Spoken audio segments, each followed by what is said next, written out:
विप्लव कुमार देव ने कहा, जो लोग सपने देखने की हिम्मत करते हैं वे प्रधानमंत्री मोदी जैसे बनते हैं, जबकि जो सिर्फ अपनी मां की ओर देखते रहते हैं वो राहुल गांधी जैसे बनते हैं। मैंने त्रिपुरा का मुख्यमंत्री बनने का और वह सपना पूरा किया। मैंने यह भी चाहा कि अरविंद केजरीवाल को चुनौती दूं, जो भारत के इतिहास के सबसे चालाक और नकारात्मक सोच वाले। যে স্বপ্ন দেখে সে নরেন্দ্র মোদী হাত যায়, স্বপ্ন দেখে না, শুধু মাকে দেখে মাই করে দেবে সে রাহুল গান্ধী।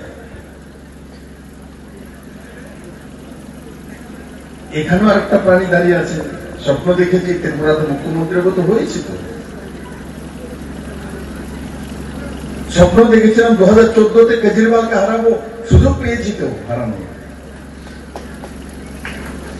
2014-তে আমি যখন দিল্লিতে ছিলাম তখন ত্রিপুরাতে আমি আসিনি, কেজরিওয়ালকে দেখে আমি বুঝে গেছিলাম, কারণ আমি কমিউনিস্ট শাসিত প্রদেশের মধ্যে জন্ম হয়েছে, আমি চিনি এদেরকে, কপি, কমিউনিস্ট কপি। আমি বারবার ওখানে বিজেপি নেতৃত্বে বলতাম এ তো কমিউনিস্টের কপি। মানুষ